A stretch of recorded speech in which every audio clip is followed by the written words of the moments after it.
played 9 games, haven't you, since you got your season back up and running? You lost your first at Tranmere. You've unbeaten since then, and you've won 6 of them. I mean, that is pretty impressive, isn't it? Well, it's good going. It's good going for the players. You know, we were just very disappointed in the Tranmere game. You know, I know we only had a couple of days to prepare, but we still thought that we more or less beat ourselves against Tranmere.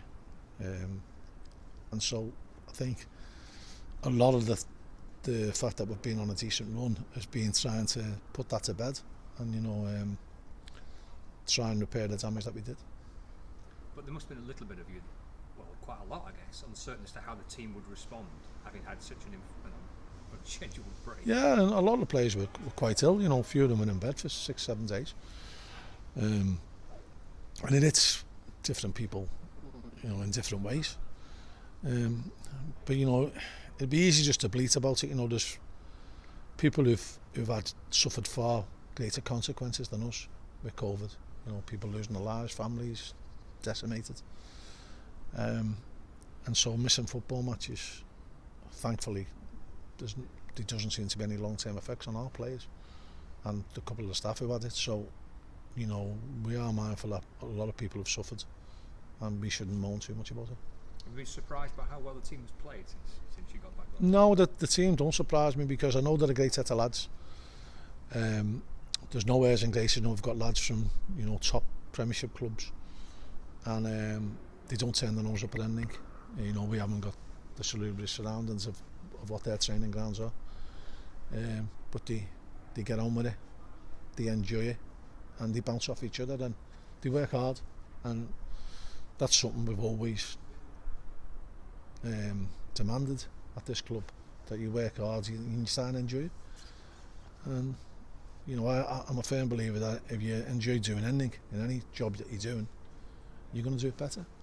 And you know, we do give the lads their opinion. You know, we do give them in the head, and you know, it's not all about just barking orders at them. You know, we try to get them to discover for themselves a better way of playing. You've changed that with that, haven't you, over the years? Not as much as what you think. You know, I've never always been one who just barks orders at players and say, you do this and you do that. Sometimes some players need that, but I think as I've got older, I've learned that, you know, if you can see a reason behind doing something, you're going to probably want to do it more. You're going to want to make it work than if you're getting told it's going to happen. And you know, we have got quite a few intelligent players in there. I've got some people who aren't so bright, but you know, we've got a great mix of lads in there. You know, and the older players are crucial to that. You know, like Mark, Seamus, Sean. You know, they give the lads a little bit of grounding as well, and they bounce off their youthful enthusiasm. Although some of the music that's been getting played before games is absolutely appalling, and we need Jimmy Bell's track list back on the playlist. Who's picking the tunes? I seem to think some of the new lads had a go, and then Sean, for some reason, has fell in with them, all the younger lads, and he's putting some horrendous songs on that you can't dance to, and you should always be able to dance to a song before you're playing, shouldn't you? Did you not see the Maradona thing, you know, where he's warming up? So life is it? Yeah. Good. Any Christmas songs been played yet? No, not at the moment. No. It's not Christmas yet, though. You're not playing Christmas songs? Well, I'm getting too many of them on the radio at the moment, but no. We might play the odds one if we get a result over the weekend, over the Christmas period. And speaking of which, I mean, you must be thrilled that you're in good form, you're winning games, you're playing well, you're hard to beat when you've got so many games coming up so quickly. It's going to be tough, but there's other teams in the same boat as us.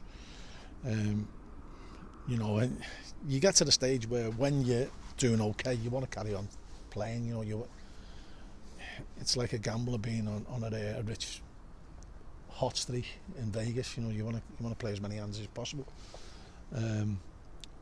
But listen, I've been in the game long enough to know that can quickly change, and you can get to situations where you don't know where your next point's going to come from. So we're certainly not getting carried away. We know we've done okay, but we know we're still a work in progress. There's not even a quarter of the season gone, and players are still getting to know each other.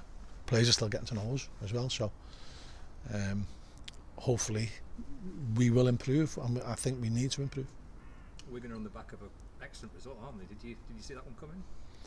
I've watched a lot of Wigan this season, and if you see a lot of the games, they get beat by the odd goal, and they've been quite unfortunate on numerous occasions, really.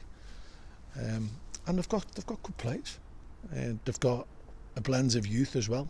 That, you know, one of the better academies coming through, and you know, players have been thrust into their first team roles, and some of them have really embraced it. We're expecting a tough game. I'm sure they're expecting a tough game of us. Is Peter Murphy in charge of it? I think Liam's still overseeing it, but I think Gregory and Peter have been having some kind of involvement. Is it nice to see Peter and Liam? Yeah, I speak to Peter now and again. Play golf for him now and again as well. Great lad. It's absolutely wonderful for that. Accrington. And a lad who epitomises what this club's all about. You got every last drop out of his career.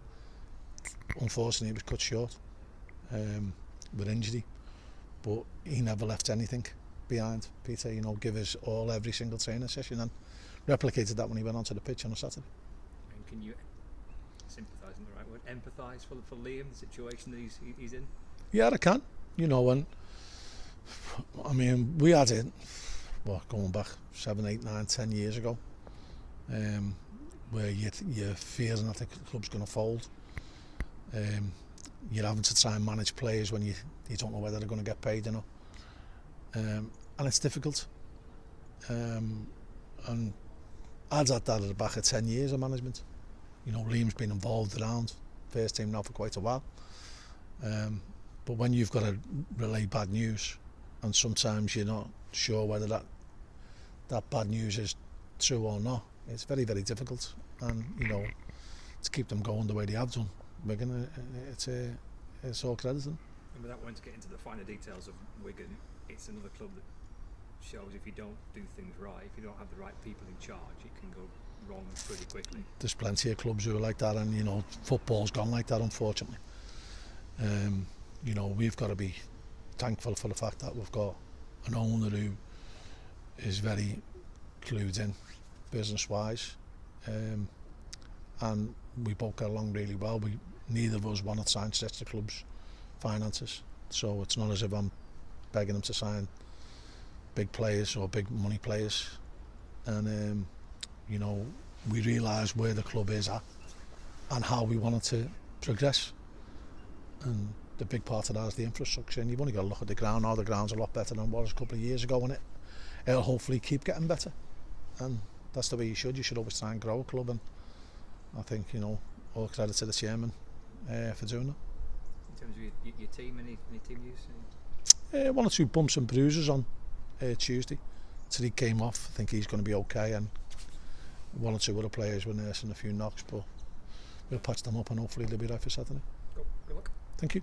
Do you have a soft spot for Cal Naismith after being here and everything he went through when he was here? I was going to say a swamp in Manila, but I love Cam. I love Cal. Cracking lad. Great attitude. Really good around the place. I think he's just suffered a knock on Saturday, didn't he? So he might be doubtful. But yeah, great lad. And give me plenty of smiles. Do you feel there should be protection for clubs sort of to avoid these circumstances, or is it up to them to manage themselves? You're going into a long debate there. But you know, you have to protect them from themselves a lot of the time. And you know, that's where financial fair play should come in. You know, the salary cap will come in, and will that make a difference? Only time will tell. But it's very, very easy to say, oh, you shouldn't be doing that, but when the demands of fans, everyone, the society in general, everything's have now, pay later, and nobody's prepared to wait for anything anymore. No one sees the benefit of waiting and getting something further on down the line, and so I think that's what's led a lot of clubs to be in the state that they're in at the moment. and I think that they should be. I think a lot of funds should be ring fenced to support clubs and support the facilities and make sure that the club's there long after another person, you know, myself included and the old included, has gone. You know, and Accrington being one, well, I think the first club to go out of business in '62 or go out the league. You know, we're mindful of the fact that we've got a legacy that we don't want that to happen again. Your team's getting younger if the music taste is anything to go by, but are they getting taller as well? You seem to have some big lads. Yeah.